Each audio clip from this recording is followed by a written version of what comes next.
Biología, Salud y Medio Ambiente. Cuarto grado. Cambios reversibles e irreversibles en sólidos y líquidos.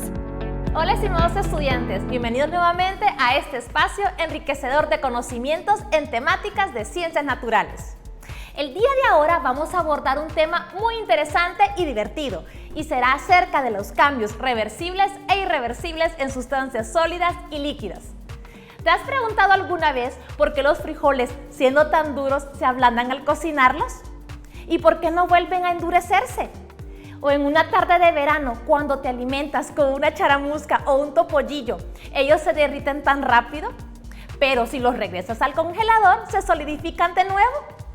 Bueno, recordemos de que la materia es todo lo que forma el universo, ocupa un espacio y posee energía, y está sujeto a cambios en sus estados de agregación, los cuales son los mismos estados o fases de la materia: sólido, líquido y gaseoso. También recordemos de que la materia puede sufrir cambios en su composición y por lo tanto se distinguen dos tipos de cambios, los físicos y los químicos, y esto es justamente lo que abordaremos en esta clase, así que comencemos. Primero estableceremos nuestros conceptos principales, así que pon mucha atención. Un cambio físico se genera cuando la materia cambia su aspecto, tamaño y temperatura. Sin embargo, la composición es la misma, es decir, no varía ni cambia la naturaleza de la sustancia. Por ejemplo, los cambios de estado, que es cuando los objetos se enfrían o se calientan lo suficiente como para que las partículas se distancien, como la fundición de los metales en los altos hornos o la fundición del hielo en los polos durante la primavera. Las dilataciones también son cambios físicos y estos ocurren cuando un objeto se calienta generando un aumento de su tamaño. Por ejemplo, el mercurio que se encuentra en los termómetros, los cuales pueden contraerse o dilatarse debido a la disminución o al aumento de su temperatura. Tenemos las contracciones, que es cuando los objetos disminuyen su volumen debido a una disminución en su temperatura. O las deformaciones, cuando se aplica una fuerza a un objeto y por lo tanto cambia su forma. Por ejemplo, las deformaciones de las vías del tren, las cuales al ejercer una presión en ellas se deforman, o también cuando se aumenta su temperatura. Ahora bien, los cambios químicos es cuando existe la transformación de la materia en su composición, es decir, que sí cambia la naturaleza de las sustancias. Aquí tenemos tres tipos: la oxidación, la fermentación y la combustión. La combustión se genera cuando una sustancia se combina rápidamente con el oxígeno del aire y puede crear dos productos gaseosos, el dióxido de carbono y el vapor de agua. También tenemos lo que es la oxidación, y esto es cuando una sustancia se transforma en otra diferente cuando reacciona con el oxígeno del aire. Y finalmente, la fermentación. Esta es un tipo de oxidación donde intervienen levaduras y bacterias, como en el caso de la preparación del curtido de nuestras famosas pupusas. Pero antes de entrar en más detalle, vamos a hacer un repaso por la historia. Existen varias mujeres que han destacado en el mundo de la ciencia, sobre todo en los avances de la química. Una de ellas fue la alquimista egipcia María la Judía, que vivió en Alejandría en el siglo III. Inventora de los alambines querotaquis y tribicos, aparatos que se usaban para destilar metales, e inventora del baño María. Este es un método para calentar una sustancia sólida o líquida, uniforme y lenta, sumergiendo el recipiente que la contiene en otro mayor con agua u otro líquido que se lleva a ebullición. Igualmente, podemos destacar a Isabella Cortés, una alquimista italiana renacentista del siglo XVI. Escribió el libro Los Secretos, siendo un recetario dedicado a la medicina, alquimia, teñido y fabricación de tintas, cosmetología y metalurgia. En este último apartado explica la técnica de la metalurgia inicial en la fundición de los metales con ayuda del fuego, para purificarlos y darles forma a los adornos o herramientas mediante moldes. Aún falta mucho por explorar en las interesantes vidas de grandes científicas, mujeres inteligentes y valientes que se esforzaron, pero no han recibido el suficiente reconocimiento de su trabajo. Es necesario reconstruir cómo ha sido la participación de las mujeres en la ciencia, así que te animo a ser un buen investigador y buscar más información sobre ellas. Muy bien, hemos visto hasta el momento las importantes y relevantes aportaciones de dos mujeres científicas en el mundo de la química. Así que al igual que estas científicas, vamos a revisar los resultados después de efectuar el experimento relacionado con la dilatación. Utilizaremos un mecanismo sencillo, pero lo suficientemente sensible para comprobar la dilatación de un papel de aluminio empleando el calentamiento de una vela. Los materiales que utilizaremos son muy simples. Una vela, fósforos, solicita la ayuda de un adulto al momento de utilizarlos. Una hoja de papel aluminio, una hoja de papel bond u otro tipo de papel pero que sea fino, un gancho para ropa de madera, tijeras, regla y por supuesto un marcador. Entonces, empecemos.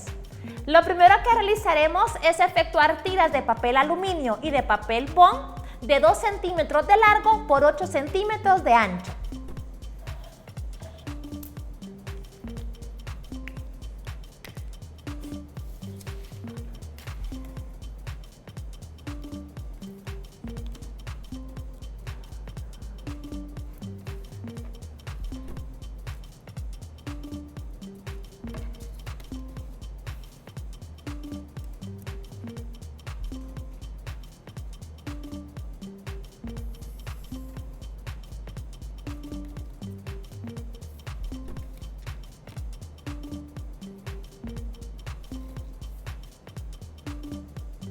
Muy bien, el segundo paso será sujetar con un gancho de ropa un extremo de la tira de papel y ponerla a calentar. Y veamos qué ocurre.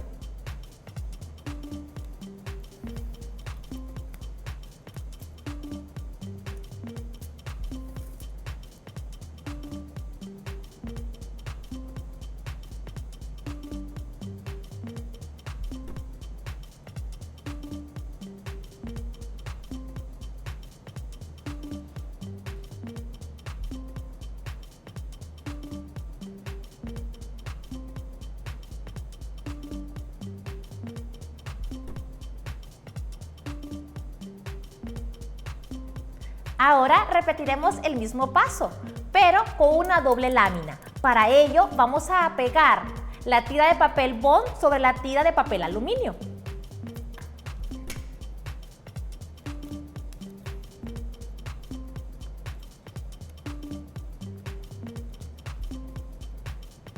Dejaremos que se seque. Yo tengo aquí uno ya preparado y vamos a repetir el mismo procedimiento. Vamos a sujetar con el gancho para ropa de madera y lo calentaremos nuevamente a la llama de la vela y veamos qué sucede. Procura de calentar la parte de papel aluminio debido a que la hoja de papel bond podría quemarse.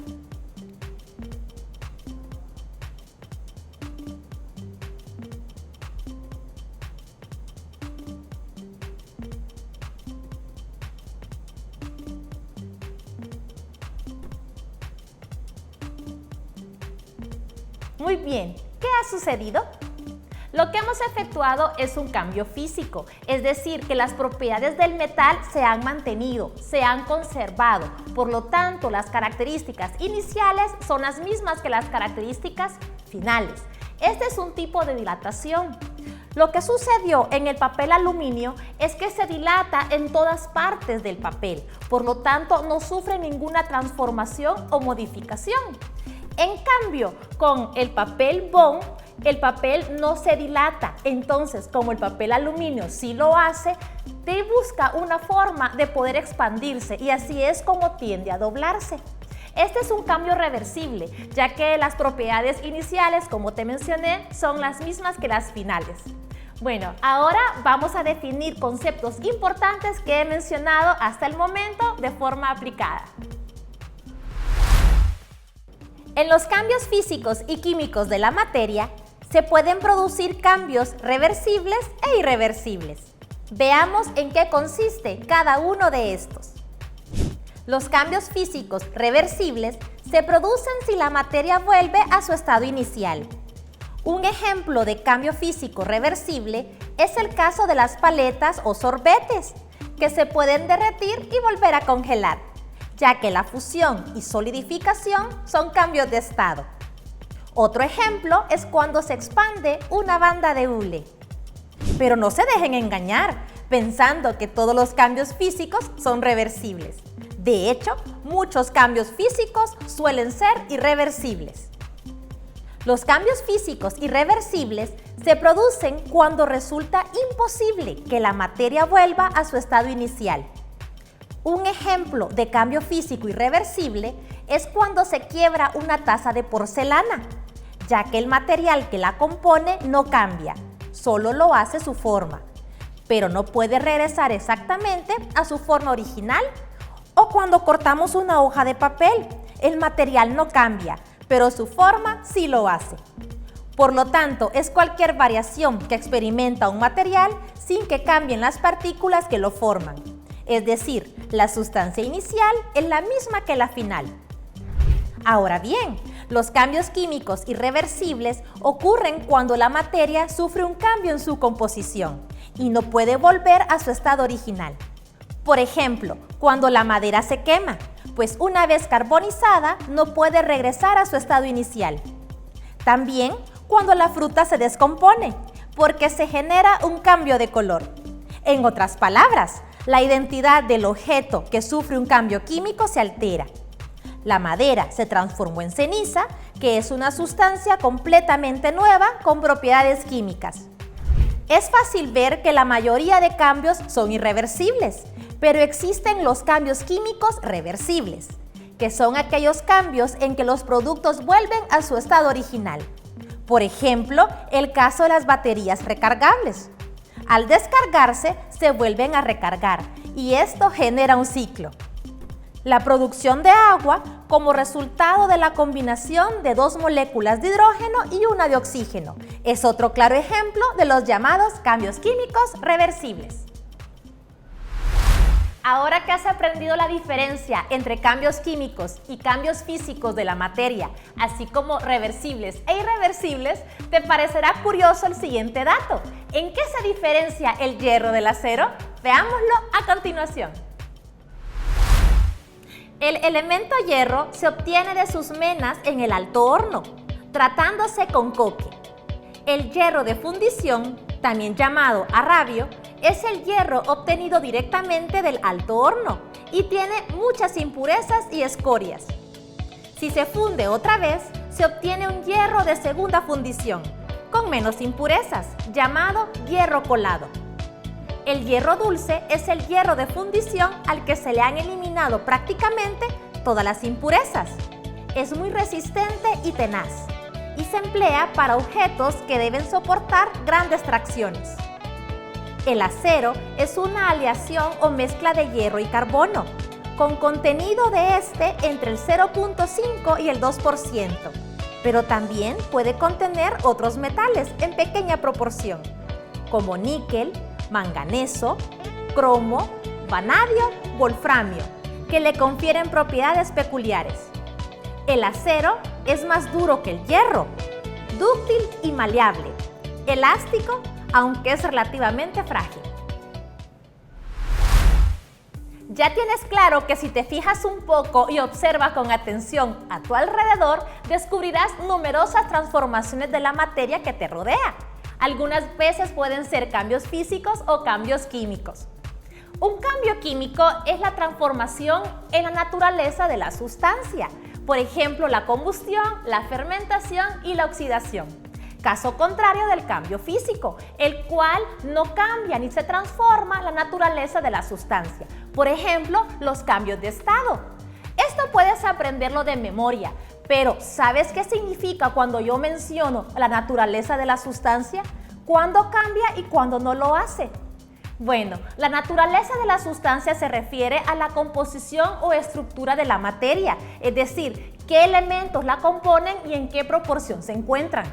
Ahora bien, una materia puede transformarse generando sustancias nuevas, entonces se denomina cambio químico, es decir, que las sustancias desaparecen, pero tú sabes que la materia no puede desaparecer, es decir, que se va a transformar en otras sustancias nuevas, originales de los átomos que desaparecieron en un principio. Caso contrario a lo que ocurre en un cambio físico, cuya transformación de la materia no desaparecen ni se originan sustancias nuevas. Ahora te toca a ti ver qué tanto has aprendido respondiendo las siguientes preguntas del Ponte a Prueba. ¿Cuándo ocurre un cambio físico? Excelente, al inalterarse la composición de la materia. ¿Qué sucede con la materia durante un cambio químico? Muy bien, sufre cambios en su composición. Identifica los cambios que crees que sufren los materiales listados en el recuadro. Efectivamente, la botella quebrada y el papel quemado son ejemplos de cambios irreversibles.